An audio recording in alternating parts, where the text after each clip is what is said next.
Is that right? Is that right, Brian? Huh? Really? Because I want to check, because if I'm going to give our phone number out to these folks to be able to call in here live on AZTV and find out how they can be as cheap as the Economides family, I want to make, so it's 602-224-2237. Write that down, would you please? Oh, but keep reusing that pencil until it's down here like this, the Economides family. We'll love you for that.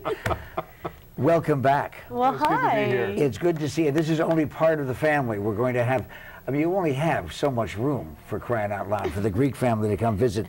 There's Steve and Annette Economides and Abbey Economides, who was only a little tiny baby in arms when she came to visit us again. And this is, by the way, not just the Economides family. It is, take a look at the title, because they said it was okay to call themselves America's Cheapest Family. And boy, they are. When you read this, I thought maybe in the last couple of years, since the last time you visited, that you might have opened up a little bit. But you're getting cheaper all the time. We're just perfecting our skills. Okay, who is the more frugal of the two of you? You know, we really worked together as a team, and we started out with very little at the start of our marriage back in 1982, and we decided we were going to give it a whirl and see if that frugal lifestyle was comfortable and if it was beneficial. And there was a time when we were first married that we had these orange and brown plaid couches we bought from missionaries leaving the country. I mean, it's 25 bucks. And we had those, and our neighbors next door, some friends of ours, had Danica furniture delivered, the Scandinavian, a leather couch, you know, the teak. I know you like teak. And Annette sat on those couches and cried because she knew that we couldn't afford that. And at that point in time, that was kind of a crystallizing moment in our life. We decided we're going to stick with the frugal thing. We're going to live within our means. And about 2.5 years later, I got a bonus at work. We bought new couches. We bought a house. We paid that off in 9 years. We had a choice at that point in time to either go the credit route or go the creativity route. And we decided that we'd go creativity and found that we could get anything we wanted if we just waited. Where was your first date? Fox and the Hound. No, that was no, we didn't really date. The Fox and Hound on the west side, next to Channel 5? No, it's the movie, the Disney movie, the Fox and Hound. No, but you know what, we met each other, believe it or not, at the college group at church. Okay, let me see, that's free. And so we kind of hung out together. We did. And then where did he take you? Well, I took her to Scottsdale Civic Plaza. We drank wine and cheese around the fountain there. Yes. Was there an event going on where it was free wine and cheese? No, we packed up our own basket. Oh, you son of a gun. Yeah. Listen, I want to ask you, because I'm going to be talking to the rest of the kids, okay? Abbey, you don't have to play to them. This is my show. You have to tell me the truth. Is it fun being this cheap? Yeah. Will they thrash you at home soundly if you say no? I mean, it just seems, may I ask your age? I'm 12, turning 13. Okay, almost 13. And almost a teenager means that there's almost also going to be some discussion about clothing. We've already had them. Did I hit the right key word, huh? Yes. Clothing? The only time I ever remember my daughter really getting angry and slamming doors and stomping up the steps and things like that, I believe there was a couple of I hate yous, as I recall, a long time ago. The only time was about clothes, and it was about fashion and so on. Do you just not care about those things? No, I like fashion, but I can find fashion at thrift stores. They are so proud. They are so proud. And you don't mind, though?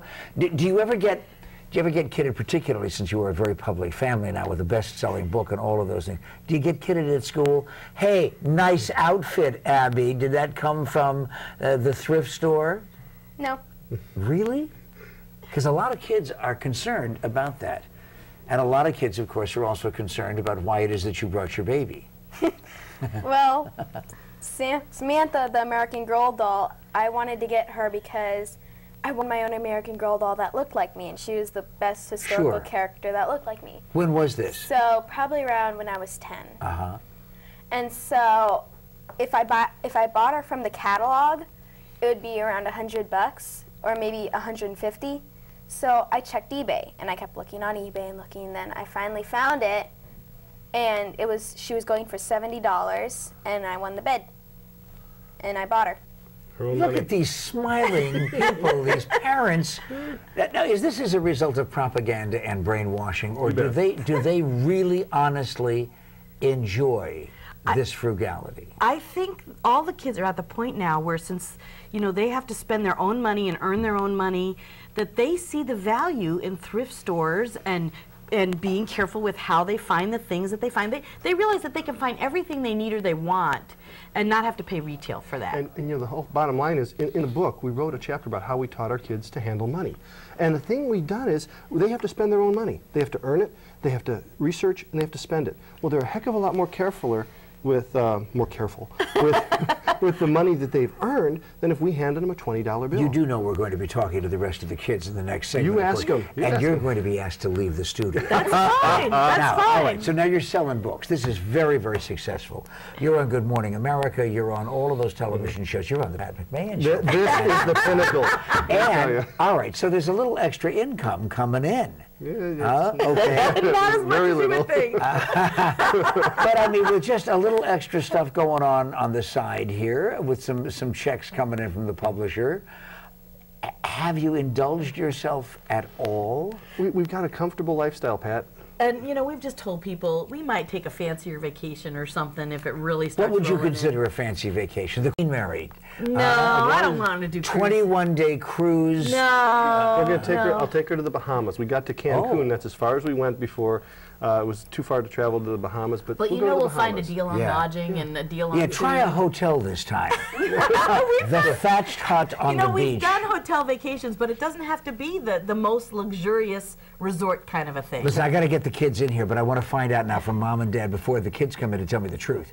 You now tour. You tour. You go to major cities to promote this, right? Yeah, we've been to New York Yeah. a couple of times. Very quickly now, tell the audience about the Economides trip to New York. Well, Okay, if you want to rent a car in New York, you can get it. You can go to your concierge, and it'll be $145, or you can use your entertainment book. And the price was $50 for the same car, same amount of time, same location. There's coupons, there's all kinds of Did anybody deals. go to a Broadway show? no, we didn't, didn't because have time that for is it. costly. But you know what? We did a lot of other fun stuff. There's a ton of stuff to do around Times Square. Now, And did the so- kids have as good a time as if they had really been able to do Donald Trump money? Oh, I think so. I I'll think we had find a good out from time. them in just a moment, because the rest of the kids are coming in. By the way, nice doll. Abby, I thank you very much for joining us, at least this part. And now the rest of the family comes in with the rest of the story. Stick around.